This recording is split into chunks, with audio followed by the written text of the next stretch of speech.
আসসালামু আলাইকুম। আমি মোহাম্মদ শাহ আলম, প্রভাষক অর্থনীতি মুজাদ্দিদ ইসলামী আলিম মাদ্রাসা, কালিয়াকৈর গাজীপুর। সুপ্রিয় শিক্ষার্থীরা, আশা করি তোমরা সবাই ভালো আছো, আমিও ভালো আছি। আমাদের আজকের ক্লাসের বিষয় হচ্ছে অর্থনীতির দ্বিতীয় পত্র, আলিম, দ্বিতীয় বর্ষ, আন্তর্জাতিক বাণিজ্য থেকে আমরা বাংলাদেশের প্রধান রপ্তানি পণ্য নিয়ে আলোচনা করব। আমাদের আজকে আলোচনার বিষয় হচ্ছে বাংলাদেশের প্রধান রপ্তানি পণ্য। আমাদের বাংলাদেশ থেকে যে সমস্ত পণ্য আমরা বিদেশে রপ্তানি করে থাকি, সেই পণ্যগুলোকে আমরা রপ্তানি পণ্য বলে থাকি। এই রপ্তানি পণ্যকে আমরা দুই ভাগে ভাগ করতে পারি। একটা হচ্ছে প্রচলিত দ্রব্য সামগ্রী, একটা হচ্ছে অপ্রচলিত দ্রব্য সামগ্রী। যে দ্রব্যগুলো আমরা অতীতে থেকে বর্তমান পর্যন্ত রপ্তানি করে আসতেছি সেগুলো হচ্ছে প্রচলিত দ্রব্য সামগ্রী, যেমন চামড়া, পাট, চা, এগুলো উল্লেখযোগ্য। আর অপ্রচলিত দ্রব্য সামগ্রীর মধ্যে হচ্ছে উল্লেখযোগ্য হচ্ছে তৈরি পোশাক এবং হিমায়িত খাদ্য। এগুলো বর্তমানে আমরা বিদেশে রপ্তানি করে বৈদেশিক মুদ্রা অর্জন করতেছি। তাহলে আমরা প্রথমে দেখবো যে পাটকে বলা হইতেছে বাংলাদেশের সোনালী আঁশ, পাটকে বলা হয় গোল্ডেন ফাইবার অফ বাংলাদেশ। একসময় পাট আমরা বিদেশে রপ্তানি করে প্রচুর পরিমাণ বৈদেশিক মুদ্রা অর্জন করেছি। আমাদের দেশে পাটগুলা বিশ্বের উন্নত দেশগুলা, যুক্তরাষ্ট্র, ব্রিটেন, ফ্রান্স, বেলজিয়াম, কানাডা, এই সমস্ত দেশগুলোতে রপ্তানি হয়। আমাদের পাট যে বিদেশে রপ্তানি করি সেটা দুই ভাগে রপ্তানি করি, একটা হচ্ছে কাঁচা পাট আর একটা হচ্ছে পাটজাত দ্রব্য। কাঁচা পাট হচ্ছে যে পাটটা আমরা সরাসরি কোনো দ্রব্য তৈরি না করে সরাসরি আমরা বিদেশে রপ্তানি করি, সেটা হচ্ছে কাঁচা পাট।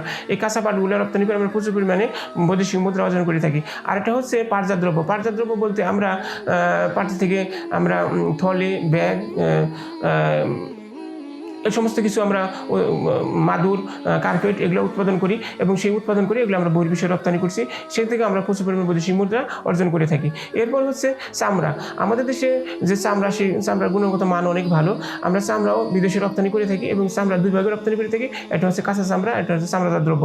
কাঁচা চামড়া হচ্ছে যে চামড়া থেকে কোনো ধরনের পণ্য উৎপাদন না করে সরাসরি আমরা বিদেশে রপ্তানি করি, সেটা কাঁচা চামড়া। আর চামড়াজাত দ্রব্য হচ্ছে যেটা হচ্ছে যেমন জুতা, ব্যাগ, এই সমস্ত কিছু আমরা চামড়া থেকে উৎপাদন করে সেগুলো কিন্তু বহির্বিশ্বে রপ্তানি করি। আমার এই চামড়াজাত দ্রব্য এবং চামড়া যে বাজার, সেটা কিন্তু আমাদের বহির্বিশ্বে, বিশেষ করে যুক্তরাজ্য, এই সমস্ত দেশগুলোতে আমরা রপ্তানি করে প্রচুর পরিমাণে বৈদেশিক মুদ্রা অর্জন করে থাকি। এরপরে হচ্ছে আমাদের দেশে আরেকটা দ্রব্য আমরা বিদেশে রপ্তানি করে থাকি, সেটা হচ্ছে চা। আমাদের দেশের চা অত্যন্ত উন্নত মানের চা। আমাদের দেশে বর্তমানে 159-এর অধিক চা বাগান আছে এবং সেখান থেকে প্রচুর পরিমাণ চা আমরা উৎপন্ন হচ্ছে। সেই চা আমরা বহির্বিশ্বে রপ্তানি করে থাকি, আমরা প্রচুর পরিমাণে বৈদেশিক মুদ্রা অর্জন করে থাকি। এরপরে হচ্ছে আমাদের দেশের অপ্রচলিত দ্রব্য সামগ্রীর মধ্যে যেটা আমরা আলোচনায় আনছিলাম, সেটা হচ্ছে তৈরি পোশাক। তৈরি পোশাকটা কিন্তু বর্তমান সময় আমরা বিশ্বের বিভিন্ন দেশে রপ্তানি করতেছি এবং তৈরি পোশাক রপ্তানিতে বাংলাদেশ বর্তমানে 3য় অবস্থানে আছে। আমরা তৈরি পোশাক রপ্তানি করে প্রচুর পরিমাণে বৈদেশিক মুদ্রা অর্জন করতেছি।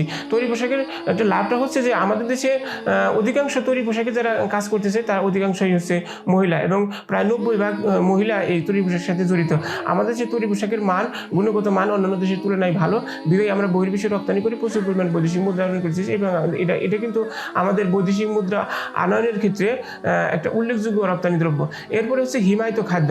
হিমায়িত খাদ্য বর্তমান সময়ে আমাদের দেশের যে হিমায়িত খাদ্যের মধ্যে উল্লেখযোগ্য হচ্ছে চিংড়িকে বলা হয় হোয়াইট গোল্ড, সাদা স্বর্ণ। আমরা চিংড়ি বহির্বিশ্বে রপ্তানি করে, বিশেষ করে বেলজিয়াম, ফ্রান্স, কানাডা সহ উন্নত দেশগুলো যারা, তারা আমাদের দেশের হিমায়িত চিংড়ি যেটা, সেটা অত্যন্ত কদর আছে এবং সেই কদরের কারণে আমরা বহির্বিশ্বে রপ্তানি করে প্রচুর পরিমাণে আমরা বৈদেশিক মুদ্রা অর্জন করতেছি। এটাও কিন্তু আমাদের দেশে বৈদেশিক মুদ্রা অর্জনের ক্ষেত্রে একটা প্রধান রপ্তানি দ্রব্য আমরা বলতে পারি। এরপরে একটা হচ্ছে প্লাস্টিক সামগ্রী। আমাদের দেশের যে প্লাস্টিক সামগ্রী, সেগুলো কিন্তু অত্যন্ত উন্নত মানের প্লাস্টিক সামগ্রী। এই প্লাস্টিক সামগ্রীগুলো আমরা বিদেশে রপ্তানি করে প্রচুর পরিমাণে বৈদেশিক মুদ্রা অর্জন করতে আমরা সক্ষম হয়েছি। এরপরে আমরা যেটা দেখবো যে আরেকটা রপ্তানি দ্রব্য, সেটা হচ্ছে ঔষধ। আমরা কিন্তু বিশ্বের বিভিন্ন দেশে, বিশেষ করে 170টির অধিক দেশে আমরা ওষুধ রপ্তানি করতেছি এবং সেই ওষুধটা আমাদের দেশে অত্যন্ত উন্নত মানের ওষুধ এবং সেই ওষুধ বিদেশে রপ্তানি করে আমরা প্রচুর পরিমাণে বৈদেশিক মুদ্রা অর্জন করতে সক্ষম হয়েছি। এরপরে হচ্ছে প্রকৌশল দ্রব্যাদি।